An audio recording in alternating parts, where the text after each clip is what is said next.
សូមគោរពអាយដាមលោកស្រីនាងកញ្ញានិងបងប្អូនសិស្សានុសិស្សទាំងអស់ជាទីគោរពនិងជាទីមេត្រីជាក្នុងឱកាសនេះខ្ញុំសូមជម្រាបជូនព័ត៌មានខ្លះៗស្ដីពីមហាវិទ្យាល័យកសិកម្មគឺជាមហាវិទ្យាល័យមួយស្ថិតក្នុងចំណោមមហាវិទ្យាល័យទាំង5របស់សាកលវិទ្យាល័យស្វាយរៀងដែលបានបង្កើតឡើងតាំងពីឆ្នាំ2005មកម្លេះក្រោមគំនិតផ្ដួចផ្ដើមឡើងដោយអាយដាមនាយឧត្តមសេនីយ៍ហុកឡុងឌីអតីតអគ្គស្នងការនគរបាលជាតិនិងសម្ដេចពោធិញៀនហ៊ុនណេងអតីតអភិបាលខេត្តស្វាយរៀងមហាវិទ្យាល័យកសិកម្មមានបេសកកម្មចម្បងចំនួន3ទី1ការអប់រំបណ្ដុះបណ្ដាលនិងការស្រាវជ្រាវផ្នែកកសិកម្មទី2ការគ្រប់គ្រងធុរកិច្ចកសិកម្មនិងទី3ការផ្ដល់សេវាបច្ចេកទេសកសិកម្មបែបវិទ្យាសាស្ត្រដល់សហគមន៍ដើម្បីឆ្លើយតបទៅនឹងបេសកកម្មខាងលើមហាវិទ្យាល័យបាននឹងកំពុងបណ្ដុះបណ្ដាលពីកម្រិតសិក្សាគឺកម្រិតបញ្ញាបត្រនិងកម្រិតបញ្ញាបត្រជាន់ខ្ពស់ក្នុងនោះកម្រិតបញ្ញាបត្រយើងមាន3ជំនាញគឺជំនាញសេដ្ឋសាស្ត្រជំនាញវិទ្យាសាស្ត្រ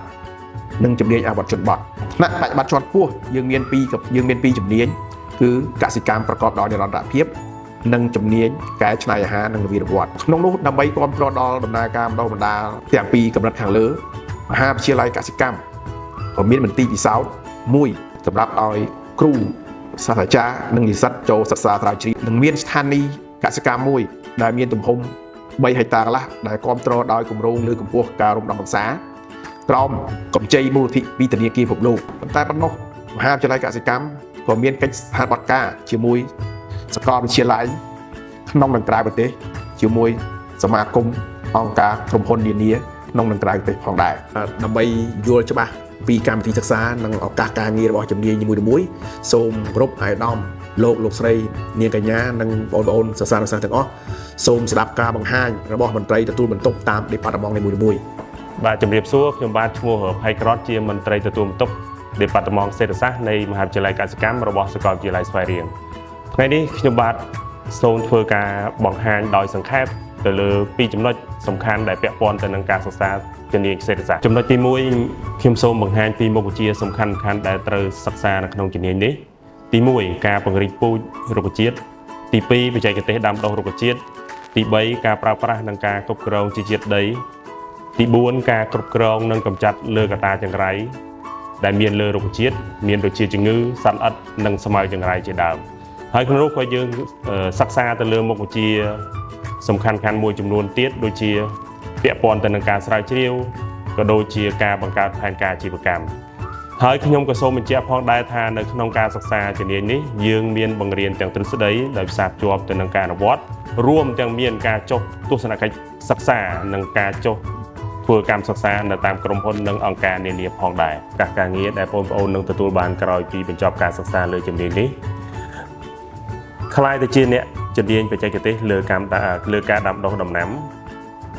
ខ្លាយទៅជាអ្នកជំនាញគ្រប់គ្រងលើជីជាតិដីនិងកត្តាចង្រៃដែលកើតមានលើដំណាំមានដូចជាជំងឺស្មៅនិងសត្វល្អិតជាដើម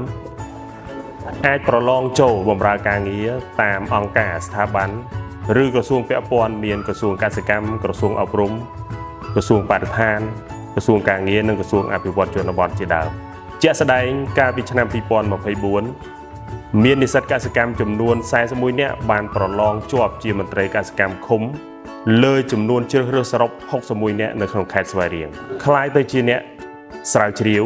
អាចបង្កើតអាជីវកម្មផ្ទាល់ខ្លួនដើម្បីបង្កើនចំណូលបន្ថែមនិងមានឱកាសច្រើនទៅធ្វើការងារនៅក្រៅប្រទេសផងដែរ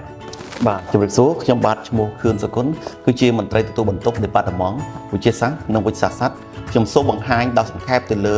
មុខជំនាញសំខាន់ៗមានដូចជាបច្ចេកទេសផលិតចំណីសត្វសិក្សាអំពីផលិតកម្មពូជដែលទាក់ទងទៅនឹងសេនេតិកនិងបង្កាត់ពូជសត្វការសិក្សាបច្ចេកទេសធ្វើសំណង់ទ្រុងតាមបែបវិទ្យាសាស្ត្រទំនើបសិក្សាបច្ចេកទេសគ្រប់គ្រងកសិដ្ឋាននិងការចិញ្ចឹមសត្វសិក្សាបច្ចេកទេសវះកាត់ដើម្បីធ្វើរោគវិនិច្ឆ័យបច្ចេកទេសសម្ភពបច្ចេកទេសការប្រើប្រាស់ឱសថនិងរក្សាទុកឱសថនិងសហគ្រិនភាពការបង្កើតអាជីវកម្មខ្លួនឯងការសិក្សាជំនាញវិទ្យាសាស្ត្រនិងវិទ្យាសាស្ត្រមានកម្មវិធីចុះទស្សនកិច្ចសិក្សានៅតាមបណ្ដាក្រុមហ៊ុនកសិដ្ឋានសហគមន៍រោងចក្រចំណីសត្វជាដើមក្រោយពីបញ្ចប់នៃការសិក្សានិស្សិតមានឱកាសការងារនិងប្រកបមុខរបរបានច្រើនបើធៀបទៅនឹងជំនាញផ្សេងទៀតមានដូចជា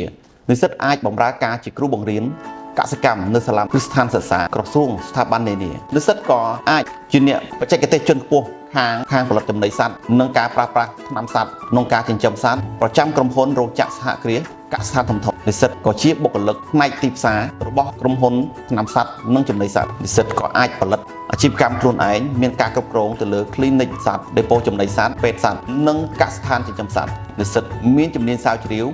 និងផ្សព្វផ្សាយផ្នែកវិទ្យាសាស្ត្រសត្វនិស្សិតក៏អាចមានការបម្រើសិក្សាជំនាញវិទ្យាសាស្ត្រសត្វនៅក្រៅប្រទេសផងដែរដូចជាប្រទេសអ៊ីស្រាអែលវៀតណាមថៃឡាវជាដើម ខ្ញុំបាទឈ្មោះហុងឈុនជាព្រឹទ្ធបរិះរងមហាវិទ្យាល័យកសិកម្មក៏ហើយក៏ជាមន្ត្រីទួនាទីDepartment អភិវឌ្ឍជនបទផងដែរអញ្ចឹងខ្ញុំបាទសូមអនុញ្ញាតបង្ហាញជូនដោយសង្ខេបទៅលើមុខជាសំខាន់ៗមួយចំនួនដែលសិក្សាទាក់ទងជំនាញអភិវឌ្ឍជនបទមុខជាសំខាន់ៗមានមួយចំនួនដូចជាយើងរៀនទាក់ទងមួយនឹងសេដ្ឋកិច្ចកសិកម្មសេដ្ឋកិច្ចជនបទកសិពាណិជ្ជកម្មទាក់ទងជាមួយនឹងទីផ្សារកសិកម្មហើយមុខជាបន្ថែមទៀតដូចជាសហគ្រិនភាពនិងការបង្កើតអាជីវកម្មការអភិវឌ្ឍជនបទគោលនយោបាយអភិវឌ្ឍជនបទក៏ដូចជាយុទ្ធសាស្ត្រសម្រាប់ការងារកសិកម្ម